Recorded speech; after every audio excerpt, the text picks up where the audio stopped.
જય શ્રી કૃષ્ણ. તમારું સ્વાગત છે અમારી ચેનલ સિમ્પલ ગુજરાતી રસોઈમાં. તો આજે આપણે બનાવવાની છે ફરસાણ જેવી ઘરે તીખી અને મોળી સેવ. તો તીખી અને મોળી સેવ ફરસાણ જેવી ઘરે બનાવવા માટે આપણે સૌથી પહેલાં લોટ તૈયાર કરી લઈએ. તો તેના માટે મેં 2 બર્તન લઈ લીધા છે, 2 બાઉલ. એકમાં તીખી સેવનો અને એકમાં મોળી સેવનો આપણે લોટ તૈયાર કરવાનો છે. તો તેના માટે હું 2 બાઉલ જેટલો ચણાનો લોટ લઈ લઈશ. મેં ચણાનો લોટ લઈ લીધો છે. હવે આપણે સ્વાદ અનુસાર મીઠું નાખશું.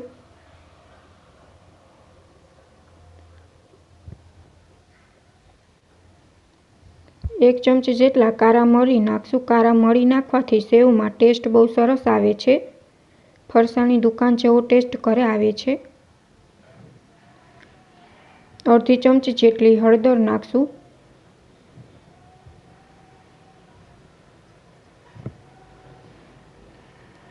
અને 1 ચમચી તીખી સેવ બનાવવા માટે આપણે 1 ચમચી લાલ મરચી પાવડર નાખશું.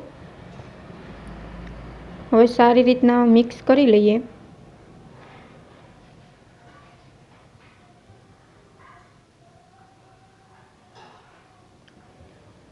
મિક્સ થઈ જાય તે પછી આપણે તેલ નાખશું. મેં 1 ચમચી જેટલું તેલ નાખ્યું છે. મોળી સેવ અને તીખી સેવ બંનેમાં 1 ચમચી જેટલું મેં તેલ નાખ્યું છે. તેલ નાખવાથી તમારી સેવ સરસ ક્રન્ચી બને છે. હવે સારી રીતના મિક્સ કરીને આપણે લોટ બાંધી લઈએ. આપણે સેવનો લોટ તૈયાર કરી લઈએ. સૌથી પહેલાં આપણે મોળી સેવનો લોટ આપણે તૈયાર કરી લઈએ. તો થોડું પાણી નાખીને આપણે લોટ તૈયાર કરી લઈએ. જરૂર પ્રમાણે પાણી નાખવું, વધુ પાણી નથી નાખવાનું, નહીંતર તમારો લોટ ઢીલો થઈ જશે. આપણી મોળી સેવનો લોટ તૈયાર છે. થોડીક વાર આપણે એને હલાવી લઈએ. હલાવવાથી સેવ બહુ સરસ બને છે. આપણો લોટ સરસ બનીને તૈયાર છે. હવે આપણે તીખી સેવનો લોટ તૈયાર કરી લઈએ.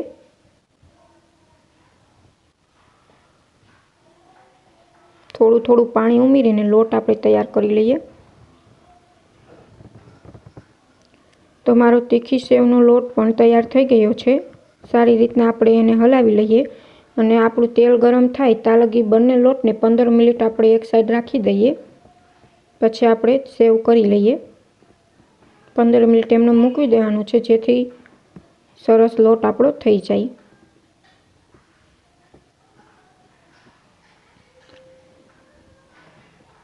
પંદર મિનિટ આપણે એમને રાખી દઈશું.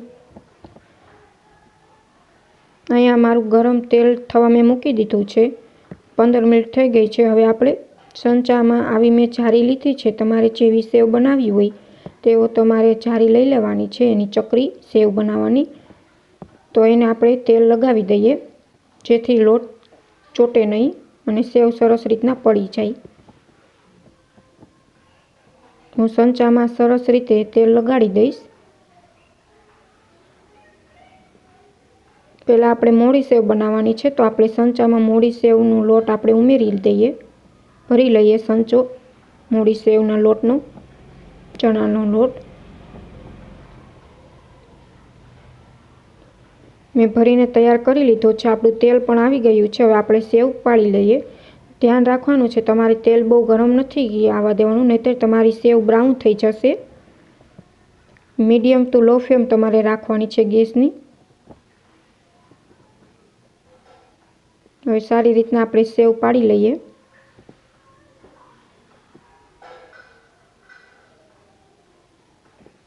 ફરસાણ જેવી જ આજે આપણે ઘરે બનીને તૈયાર થશે સેવ તીખી અને મોળી.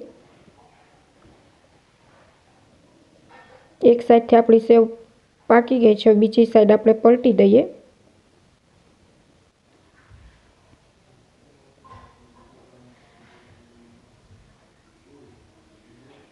તમને અમારી રેસીપી ગમે તો ચેનલને લાઇક કરજો, શેર કરજો અને સબસ્ક્રાઈબ કરજો. અને કમેન્ટમાં જરૂર સજેશન કરજો કે તમને અમારી રેસીપી કેવી લાગી. તો આપણી સેવ બનીને તૈયાર છે. હવે આપણે તેને સાઈડમાં લઈ લઈએ. એક પ્લેટમાં. તો આપણી મોળી સેવ બનીને તૈયાર છે. હવે આપણે તીખી સેવ બનાવી લઈએ. તો એ જ સંચામાં આપણે તીખી સેવનો જે લોટ બાંધેલ છે તે આપણે ઉમેરી દઈશું. તેલ તમારે બહુ આવવાનું નથી દેવાનું, નકર તમારી સેવ છે તે બ્રાઉન થઈ જશે અને સેવ છે તમારી સરસ નહીં બને. ગેસની ફ્લેમ એકદમ લો રાખવાની છે. તો મેં તીખી સેવ પણ પાડી લીધી છે.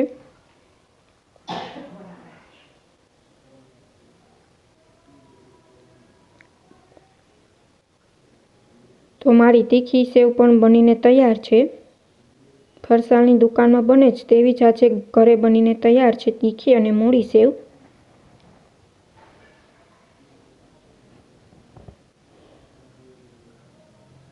હવે આપણે આને તૈયાર થઈ ગઈ છે. હવે તે આપણે લઈ લઈએ પ્લેટમાં.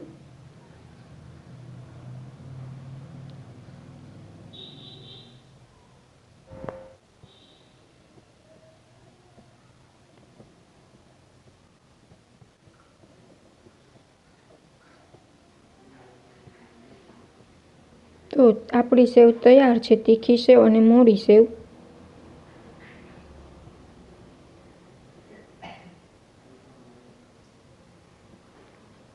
તમે જોઈ શકો છો કેટલી ક્રન્ચી બની છે.